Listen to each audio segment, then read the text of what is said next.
In the year 1711, the two founders of the Spectator journal, Joseph Addison and Richard Steele, wrote, among other things, that there is nothing that discovers the true temper of a person so much as his letters.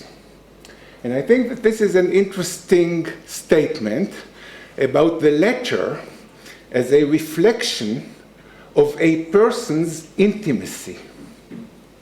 Now, this idea has been given political significance by German sociologist and philosopher Jürgen Habermas in his famous postdoctoral thesis Strukturwandel der Öffentlichkeit, badly translated into the structural transformation of the public sphere, in which he wrote that in the literary genres of the letter and the epistolary novel, private individuals publicly expressed the genuine experiences of their subjectivity emerging in the intimate domain. And he refers here to the 18th century in particular, and he actually mentions even the Spectator specifically.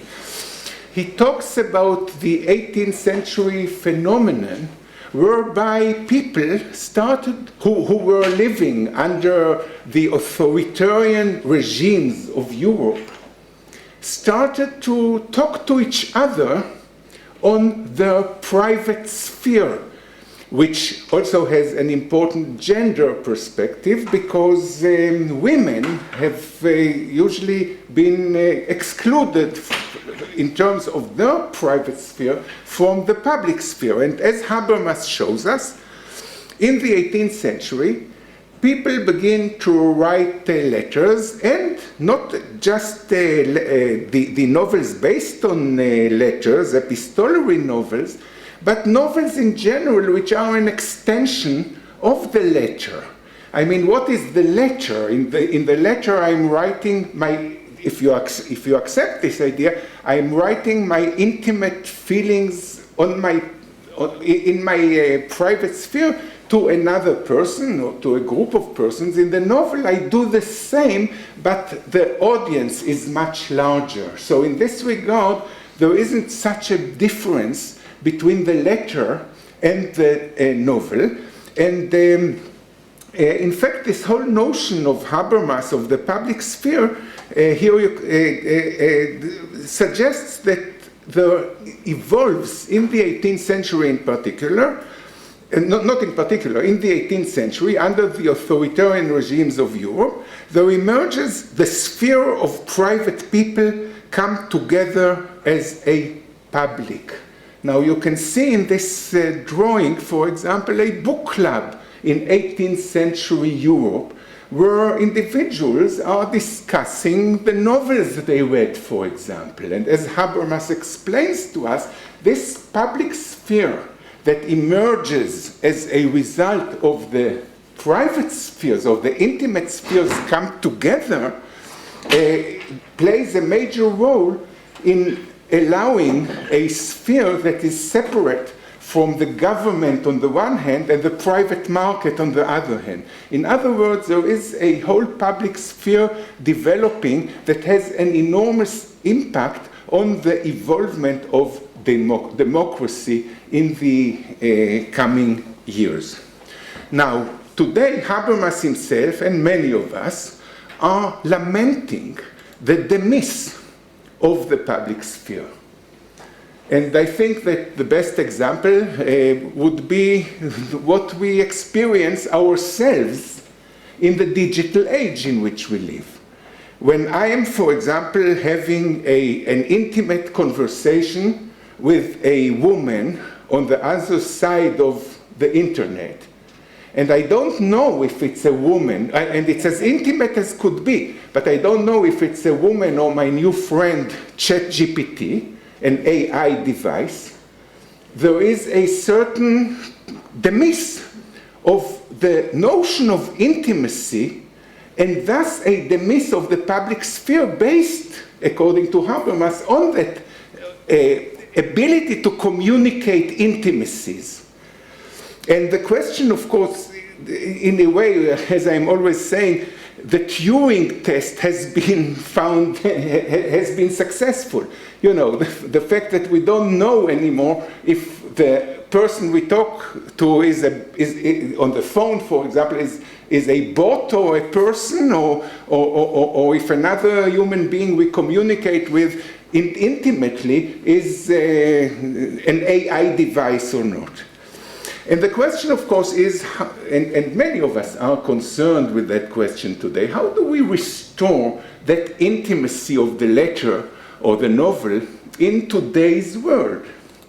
And I would like to suggest that in this world of post-truth and fake news and all that collapse of the public sphere, we may restore to fiction, to the novel, and I'll refer to the letter later, but to the novel, the expanded letter, as a way to restore a sense of political reality in a world of post-truth.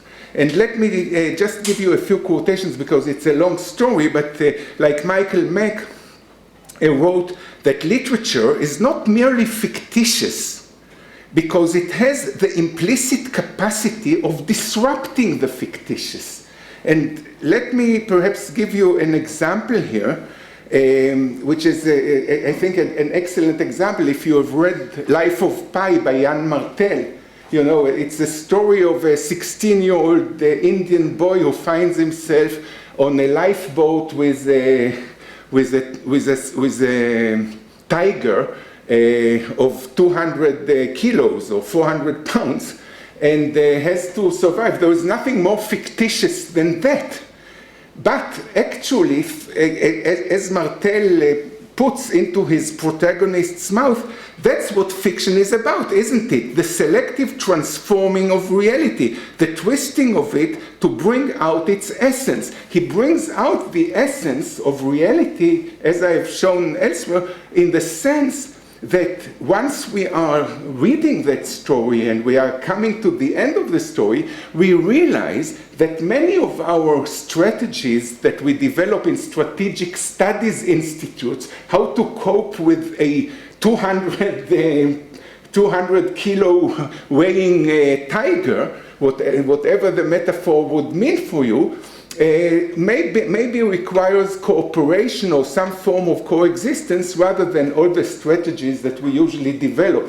And I don't want to get into that so much, but I'll just quote myself in my book, pretty recent, on politics and literature at the turn of the millennium, where I suggested that analyzing Life of Pi and many others, and like a dozen other novels, fictional tales are not necessarily more helpful in learning about the political world than scholarly essays, but they provide fresh perspective about reality by allowing us to temporarily transcend it.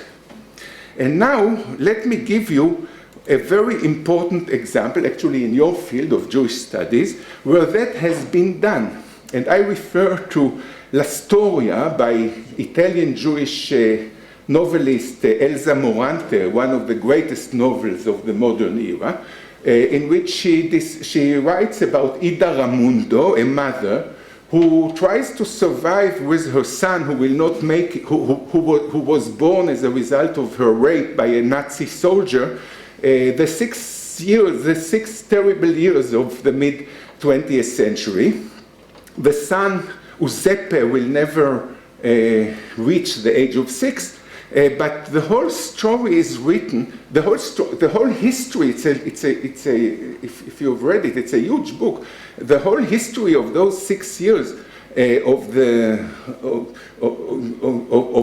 Second World War from the perspective of a raped Jewish woman is being written not from the perspective of generals and politicians as we usually write history, but from the perspective of Ida Ramundo trying to survive with little Uzepe. Now again, I have so much there is so much to say about that novel. I'll skip it. I'll only tell you that when you read that novel, which is written not from the perspective of generals, but from the perspective of Ida Ramundo, you get a far more realistic perspective on the history of those years. For example, if in the history written by generals for generals and politicians for politicians and written by historians who are fellow travelers of politicians and leaders, Mussolini is greater than life, or if you are watching a Triumph of Will, you know, by Leni Riefenstahl, where Hitler comes down from the sky, you know, from the clouds,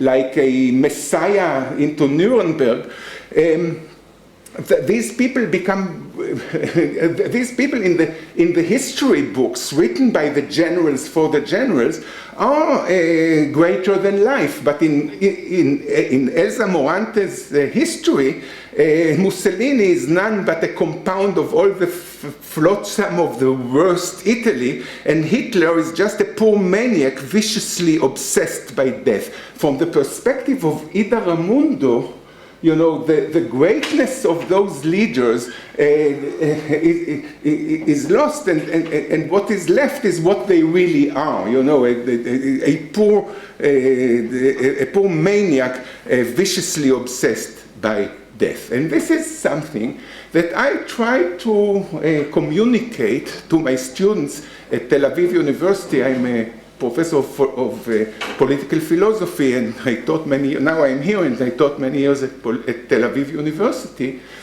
And this is one of the novels that I therefore taught them in order to really demonstrate the importance of fiction as a way to restore a real sense of, to restore a sense of reality, to really look at the real world around us rather than at the world composed by generals for generals. And now I'm coming to the theme of this workshop. One day, I'm getting a letter, and I'm going just to read you the whole letter, and that's it.